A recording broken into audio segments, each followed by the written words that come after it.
And hello there, all you Stay Tuners. Welcome back to another episode of Stay Tuned Sports, episode number 29. Last episode before good old St. Nick comes down the chimneys for all the little good girls and boys and husbands and wives. Got somewhat of a slow week this week until... Well, it started off kind of interesting if you're a Philadelphia sports fan.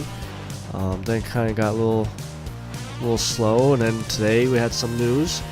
Today we had some news about Josh Gordon being suspended once again. We'll get into that shortly. But as far as a Philadelphia fan, and I've brought it up many times the past few episodes or a few episodes ago about Dave Haxtell finally being fired by the Flyers. And who's his replacement? Did we finally get Joe Quenneville? Who's the new goalie in net? All that we're gonna touch on. But before we get into any of that, you can follow me over on Twitter at Jimbo ST Sports, and you can follow the show also at ST Sports Podcast. Head over there. I usually try to put out a little question every Thursday to see if there's any topics I may have missed during the week that you guys want me to talk about. I usually put on there what we're going to talk about.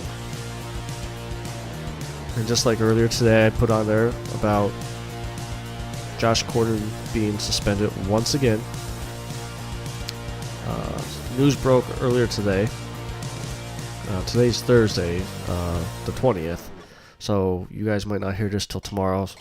But it came out Josh Gordon violated his terms with the commissioner for his reinstatement for drug use. This is about the fourth, maybe fifth time that he's messed up, if you want to say it that. And then, he wants to come out and say that he's going to step away to get his mental health right and take care of that stuff. But I'm pretty sure he said that the past 2-3 times also. I don't know. I mean, I know people that have mental illnesses, and I just don't kind of believe him. I think this is more of an excuse to try to save face, but his career's over. According to the collective bargaining agreement, he's looking at banishment because of all the prior suspensions. He still could apply for reinstatement, but listen, if Greg Hardy can't get it back in, I think it was Justin Blackman from the Jaguars. He's been trying to apply for reinstatement for years now. Once you're banished, you're pretty much done. And let's face it, Josh Gordon is very talented, but he has to be close to 30 now. He's going to be, let's say they lowered the suspension from banishment to even if just a season. By the time he could come back, he's like 31, maybe even 32. So you're going to take a chance on a guy that's always getting into trouble with drugs. I don't think he had any suspensions due to domestic violence or anything like that. But even coming out of college, everybody said, this kid can't stay off the weed or whatever drug of his choice was or is. And the Patriots took a chance to trade for him. Only gave up I think it was like a 7th round draft pick. But now here it is. 15 weeks into the season, his career's done. One of the statements that the league released was effective today. Josh Gordon has been returned to the reserve commissioner's suspended list indefinitely for violating the terms of his conditional reinstatement under the policy and program for substance of abuse. So he's pretty much going to be sitting there now. And like I said, it's a shame. Last week, 2 weeks ago, we had the Kareem Hunt thing. This past week, there was another video that came out with a Washington Redskins player being in an assault altercation. I saw the Redskins put him on the reserve list. I just don't understand how some of these teams can't, put mentors with these kids, with these guys, these young guys, and help them get used to being in the NFL and getting into the NFL spotlight. And I know a few years back the NFL implemented like the rookie synopsis and have Jerry Rice. I know Chris Carter talked a few years ago. I mean, he's the greatest example out there that you could turn around and have a great career. I mean, all he did with the Eagles, for anyone out there that doesn't know, he started his career with the Philadelphia Eagles, and Buddy Ryan was the coach, but Chris Carter couldn't stay off the weed. It was all about the immaturity. He was being very immature with some of the decisions. So we released him, knowing the talent he has. And Minnesota picked him up, and he turned his life around, turned his career around, and went on to have a Hall of Fame career. If the NFL and the NFL teams could find veteran players or even retired players like Chris Carter to come in and sit down some of these players or the whole team and talk to them and hire them to kind of be like a sponsor in a way. I mean, Philadelphia, Brian Dawkins, if anyone saw his Hall of Fame speech, he had some demons, and he's a great motivational speaker now. I know some of the Philadelphia Eagle players still keep in touch with them, just from following them on Twitter and seeing some of the interactions between Dawkins and those players. That's what some of these teams needed to do, is help these young guys get used to the spotlight. Because I'm sorry, it's a huge spotlight. It's the biggest spotlight out there. It's bigger than baseball, bigger than NBA, bigger than hockey, any sport out there. Probably bigger than the Olympics. And you're asking a lot from young players coming from the college leagues, especially players that, like, say, South Dakota State, Boise State. You have players from Boise State going to New York and Philly, where, I mean, I'll admit, we're very tough fans, but when you stay out of trouble and put the work in, we have your back. But for some of these young guys, it takes a while for them to get used to that limelight. And unfortunately, for Josh Gordon, he just could never get out of his way. And unfortunately, there was no one really ever there to help guide him towards the right way. So hopefully, this will be the last bad story for the NFL as far as players messing up. But there's always going to be a bad player out there like this.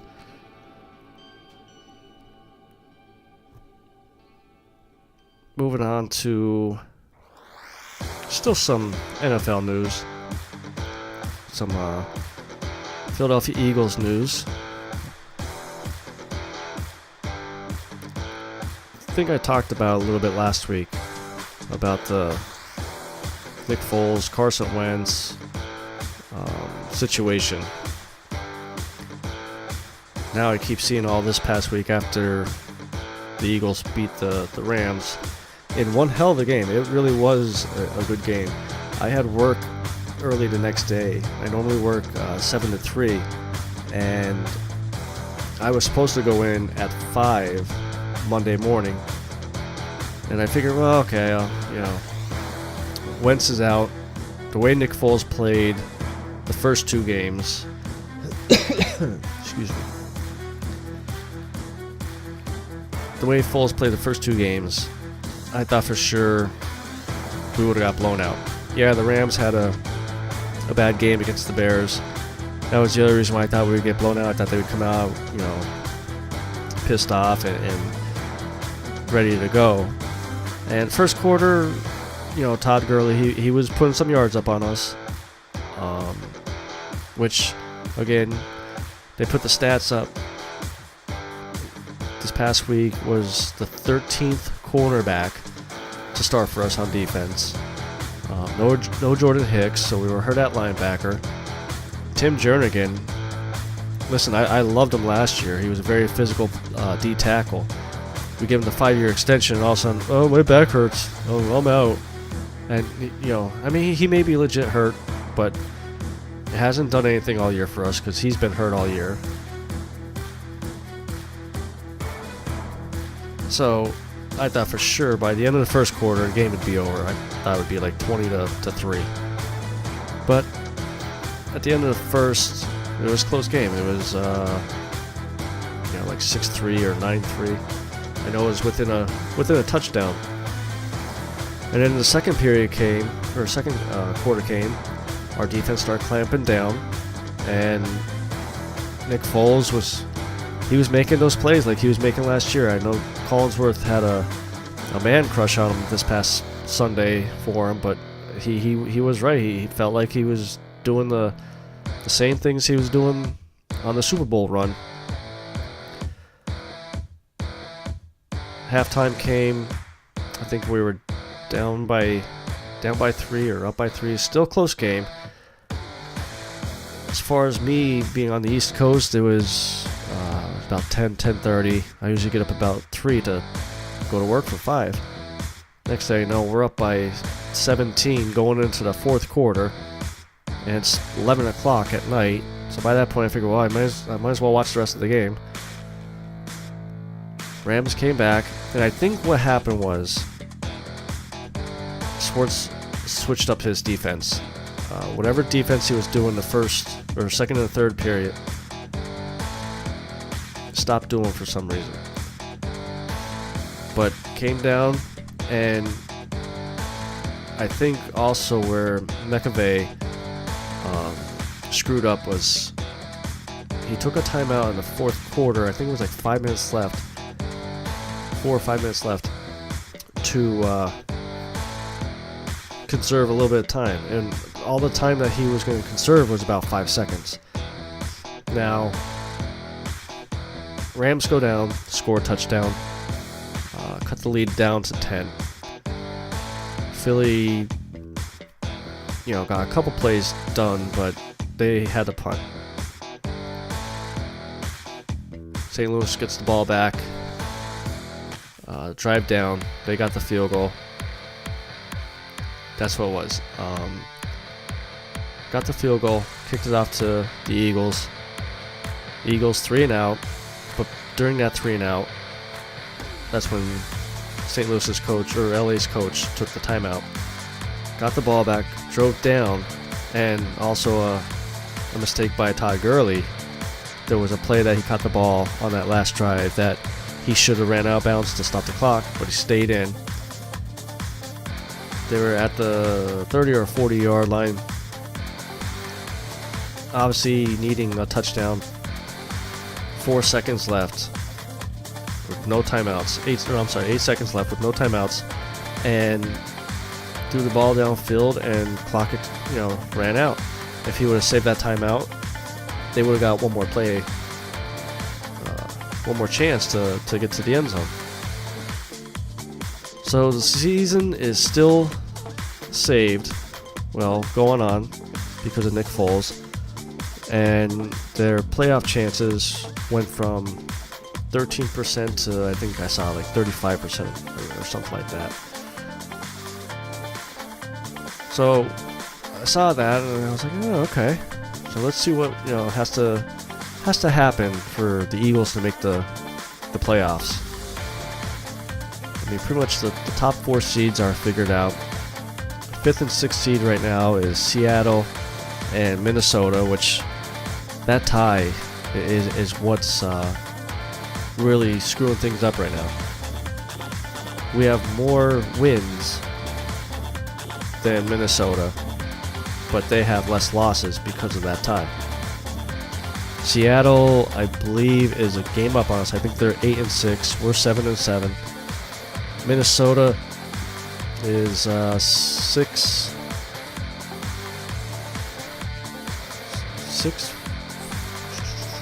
5 and 1, I think it is, something like that.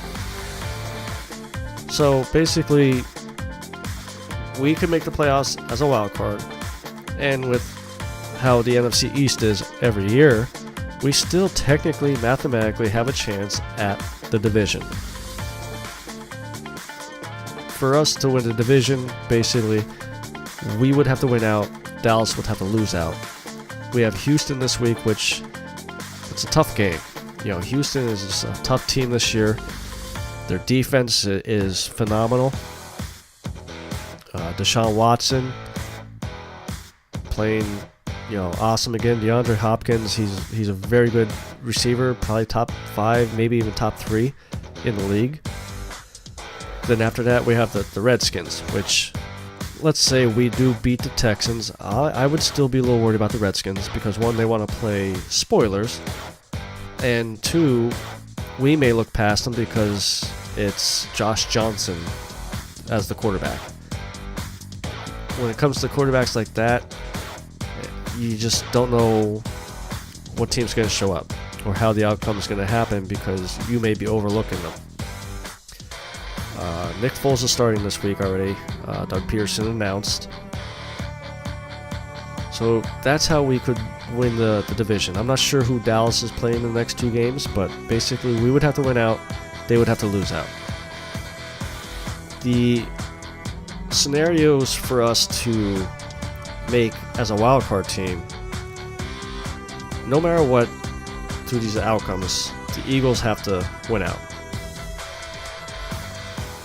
The first outcome that I saw is the Vikings, all they have to do is lose 1 game. Now, this scenario is kind of interesting.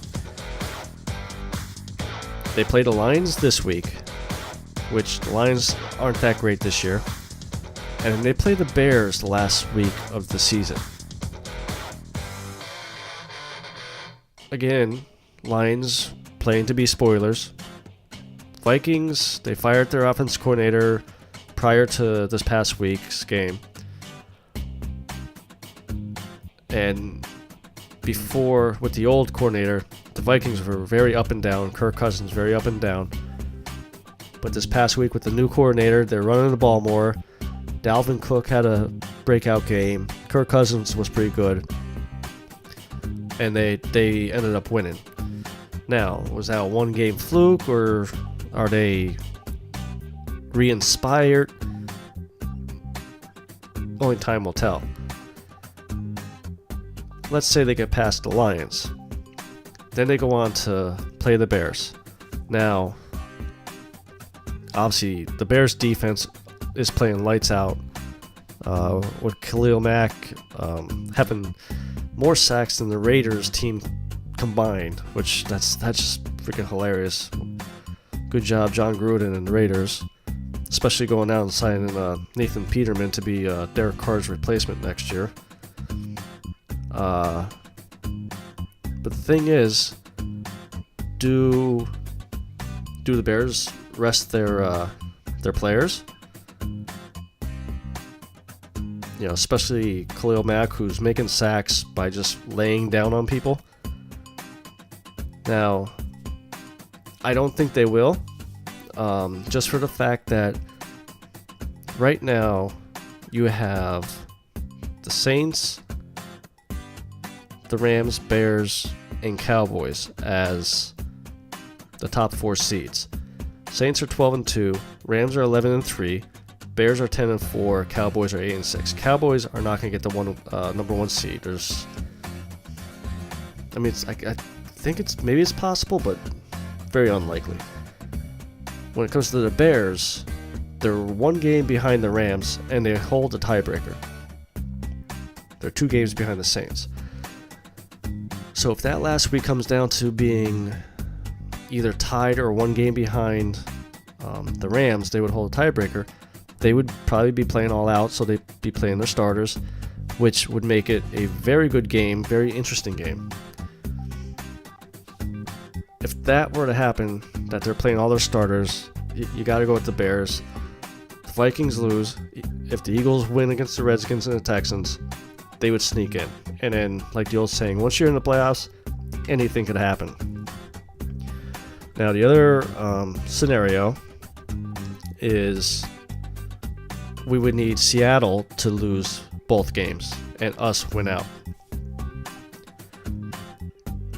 Seattle isn't the team of the Legion of Boom anymore, but they've been playing consistent football, so I don't think that scenario is going to pan out. I can't see Seattle losing both games there. And like I said, to win the division, Dallas has to lose 2, and we have to win out. Then there's other scenarios, but they're like basically, Eagles got to win out. This team's got to win on a Sunday with a 3-yard pass on the 4-yard line. It just really weird. Do I think the Eagles are going to make it? I don't think so. I really don't. I don't think we're going to see Carson Wentz anymore this year. If the Eagles were smart, just put him on IR, fill the position with another player, and then go into next year and see if he can last a full year, because he has yet to do it. I saw a rumor that he's still supposedly projected to make $30 million a year when his rookie contract's up. I like Wentz. I think he's shown he's not a bust, not gonna be bad in the league, but so many injuries so early in his career, I don't know if he's worth $30 million a year. I would give him maybe 20, pushing 25, and then load it up with incentives as far as showing he can stay healthy. But it would be nice, and it'd be kind of funny and cool if Nick Foles pulls it off again. That goes on like another Super Bowl run. Tell you what, if he does pull that off and wins the Super Bowl, and even if he doesn't win the Super Bowl MVP, just retire. I mean, what's the chance of that happening all over again, almost to a T, to the same week, to the same team that you started the playoff run, One run that is over in the same city of Philadelphia, and I've been touching on it for a few weeks now, and finally I got my early Christmas present early. Dave Hackstall finally fired by the Philadelphia Flyers. They played, I think it was Saturday night. Terrible game, just disgusting. And the rumor started right then and there that as soon as because they were on the road, and rumor started that as soon as they land, or he's going to be fired. They're going to bring Joe Quenneville in.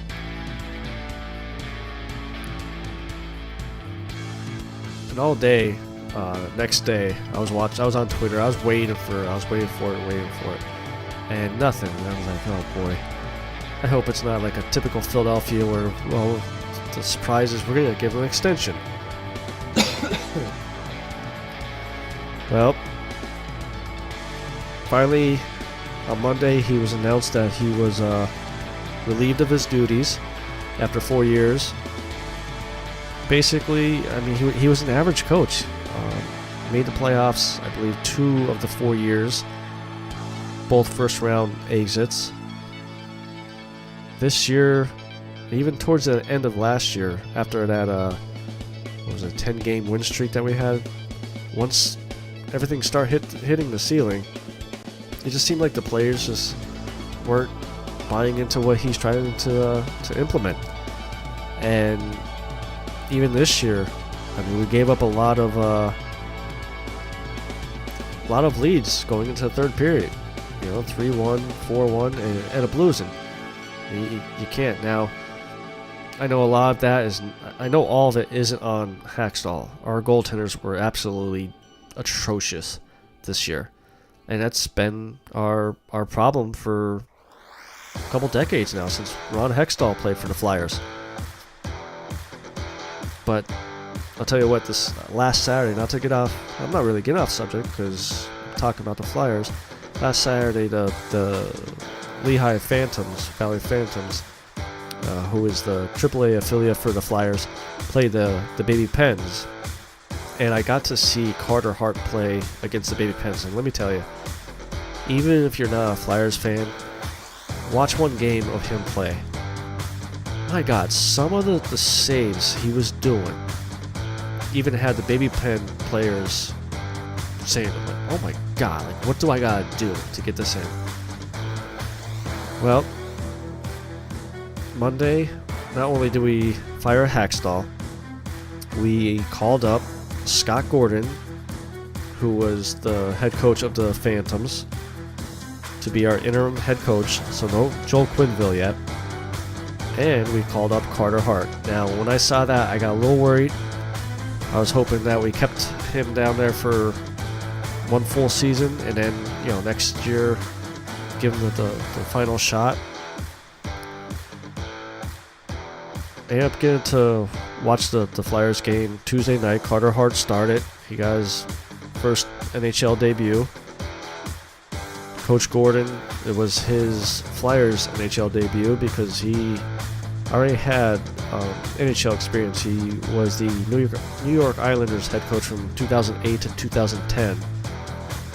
Way before I started getting into hockey, so wasn't too sure of how good of a coach he was as a Islander.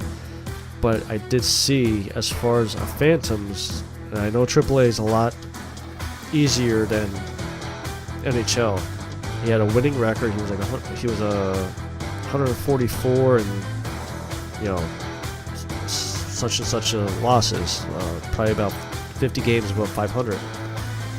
Had the Phantoms in the playoffs every year. This, that, the other thing. So I was like, okay.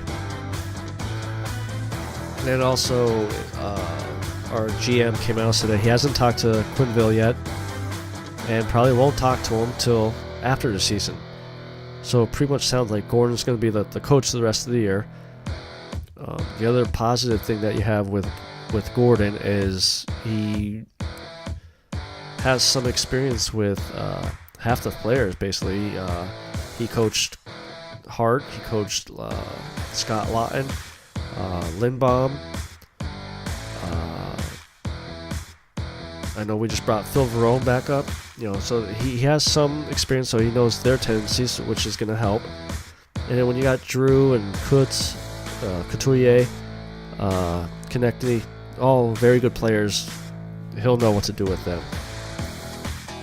But I ended up tuning in to watch the game to see how Hart does, and I want to see how the fans react once he gave up one goal, because let's be honest, what's the chances of a rookie goaltender having a shutout in his NHL debut? I mean, I don't even think it ever happened. I mean, if it did, it had to be like a once-in-a-lifetime type deal. I tuned it in. It was 1-0 late in the first period. I was watching him, and I'll tell you what, he looked calm back there. He didn't look like he let the lights get to him or let the fans. And every time he made a save, the fans were cheering, and it just you feel the energy back in that arena. It was nice to see, and we ended up winning 3-2, 4-2. And when he did give up those 2 goals, the crowd didn't get on him, didn't boo him or anything. Ooh, excuse me, very gassy today. So it was his first NHL win. It was Gordon's first Flyers win, and it was encouraging to see. Maybe, just maybe, I know it's 1 game, maybe we finally have our goaltender. But we'll have to wait and see. I think that's going to be it for this week. Before we go, I just want to wish everybody listening a happy and Merry Christmas. Please be safe out there. You can follow me on Twitter at Jimbo ST Sports. You can follow the show at ST Sports Podcast. And even go over to our friend King at King of Skunk Duck. He has a couple new t-shirts out there he just posted this past week. Give them a look and see what you think. But this is your good friend Jimbo. I will see you next week. Signing out.